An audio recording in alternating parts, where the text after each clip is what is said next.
பாகிஸ்தானுடைய தாக்குதல் முறியடிக்கப்பட்டிருக்கிறது என்பதையும் பார்க்கின்றோம். பாகிஸ்தானுடைய ஏவுகணை தாக்குதல்கள் நேற்று முறியடிக்கப்பட்டதன் தொடர்ச்சியாக பார்த்து வருகிறோம். இந்திய கடற்படையும் தற்போது இந்த தாக்குதலில் ஈடுபட்டு இருப்பதை பார்க்கின்றோம். நேற்று இரவு பாகிஸ்தானுடைய 50 ட்ரோன்கள் சுட்டு வீழ்த்தப்பட்டிருப்பதாக இந்திய ராணுவம் விளக்கம் தந்திருக்கிறது. பாகிஸ்தானுடைய எந்த ஒரு தீவிர தாக்குதல் முயற்சியாக இருந்தாலும் அது தக்க விதத்தில் முறியடிக்கப்படும் என்றும் சொல்லப்பட்டிருக்கிறது. அதைத்தான் நாம் தற்போது பார்த்து வருகிறோம். கூடுதல் விவரங்களை வழங்க தலைமை செய்தியாளர் ஷிபா இணைப்பில்.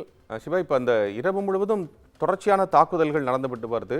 அதை இந்திய தரப்புல தகுந்த வகையில் தகுந்த முறையில் அதற்கு பதிலடி கொடுக்கப்பட்டும் வருது. இப்போ இந்திய ராணுவத்தின் தரப்புல கொடுக்கப்பட்டிருக்கூடிய செய்தி என்னன்னா 50 ட்ரோன்களினுடைய தாக்குதல் முயற்சி முறியடிக்கப்பட்டிருப்பதாக சொல்லப்பட்டிருக்கிறது.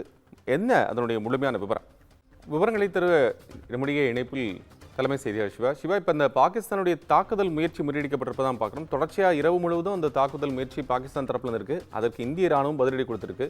இப்போ அந்த தாக்குதல் முயற்சி ட்ரோன் தாக்குதல் முயற்சி முறியடிக்கப்பட்டிருப்பதா இந்திய ராணுவம் சொல்லிருக்கு. அதனுடைய முழுமையான விவரம் என்ன செய்யலாம்?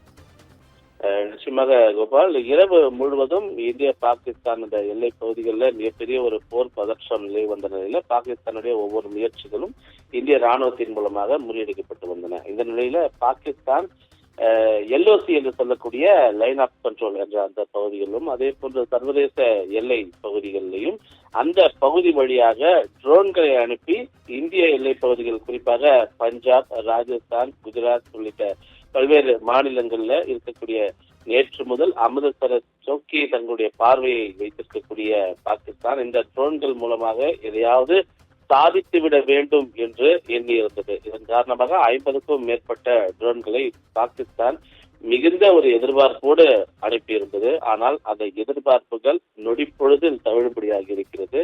குறிப்பாக அவர்கள் அனுப்பிய 50க்கும் மேற்பட்ட ட்ரோன்கள் இந்திய ராணுவத்தினுடைய வான் பாதுகாப்பு பிரிவுகளால் குறிப்பாக எந்தெந்த பகுதிகள் அப்படின்னு பார்க்கும்போது உதம்பூர், சம்பா, ஜம்மு, அக்னூர், நக்ரோட்டா மற்றும் பதான்கோட் உள்ளிட்ட பகுதிகளில் மிகப்பெரிய அளவில் இந்த ட்ரோன்கள் மிகப்பெரிய அளவிலான சேதத்தை நாங்கள் ஏற்படுத்த போகிறோம் அப்படிங்கிற ஒரு வாய்த்தவடாலோடு பாகிஸ்தான் அனுப்பிய இந்த 50க்கும் மேற்பட்ட ட்ரோன்களை ராணுவ வான் பாதுகாப்பு பிரிவுகளால் வெற்றிகரமாக செயலிழக்க செய்திருக்கிறது இந்திய ராணுவம். குறிப்பாக இந்த 7ஆம் தேதி அதிகாலை பாகிஸ்தான் பயங்கரவாதிகள் மீது தாக்குதல் நடத்தப்படும் போது இங்கிருந்து சென்ற ரஃபேல் விமானங்களை அவர்களுடைய ரேடார் ஸ்கேனர் மூலமாக கண்டறிய முடியாத ஒரு சூழல் இருக்கக்கூடிய நிலையில இவர்கள் அனுப்பி இருக்கக்கூடிய 50க்கும் மேற்பட்ட ட்ரோன்கள் வானத்திலேயே வான் பாதுகாப்பு பிரிவுகளால் செயலிழக்க செய்யப்பட்டிருக்கிறது.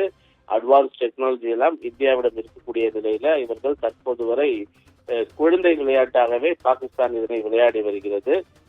குறிப்பாக இந்த 50க்கும் மேற்பட்ட ட்ரோன்கள் செயலிழக்க செய்திருக்கக்கூடிய நிலையில அதற்கான பணிகள்ல இந்திய ராணுவம் ஈடுபடுத்தியிருப்பது L-17 ரக துப்பாக்கிகளும் Zu-23 மில்லிமீட்டர் என்று இருக்கக்கூடிய ஷில்கா அமைப்புகள், அதே போன்று UAS உபகரணங்கள் பரவலாக இந்த ட்ரோன்கள் செயலிழப்புக்கு இந்திய ராணுவம் பயன்படுத்தியிருக்கக்கூடிய உபகரணங்களாக இருக்கிறது.